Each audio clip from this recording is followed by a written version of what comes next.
How have some nations significantly reduced poverty?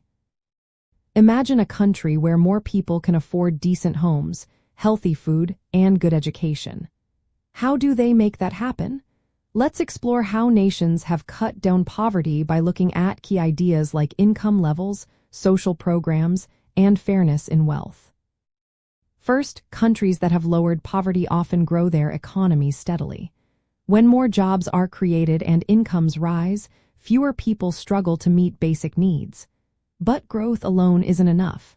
If only the wealthy benefit, poverty stays high. Successful nations make sure low-income workers get fair wages and protections.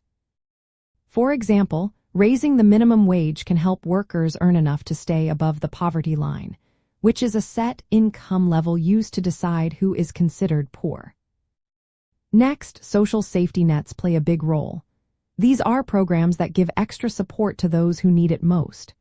In the United States, programs like Medicaid, which helps with health care, and the Supplemental Nutrition Assistance Program, which provides food assistance, lift millions out of poverty each year.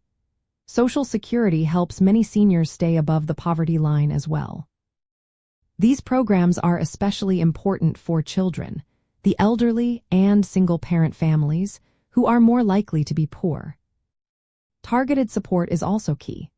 Certain groups face higher poverty rates, like children, minorities, and people without high school diplomas. Countries that focus on helping these groups through education, job training, and childcare see better results.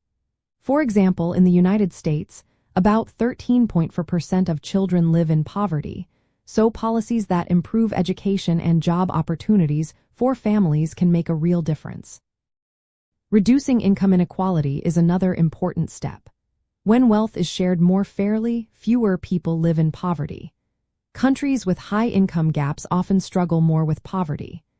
By using taxes that requiring the wealthy to pay more and giving benefits to low-income families, nations can help close the income gap and lift more people out of poverty.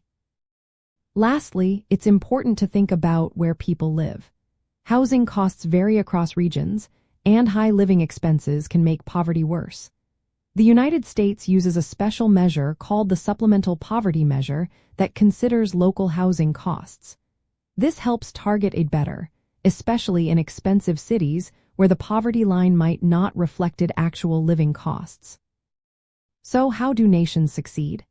They grow their economies fairly, protect vulnerable groups with social programs, focus on helping those most in need, reduce the gap between rich and poor, and adjust support based on local costs.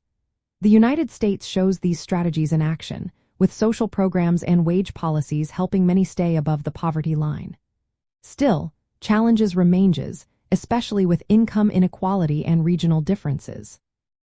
But understanding these steps gives us a clear picture of how some countries are making progress in reducing poverty.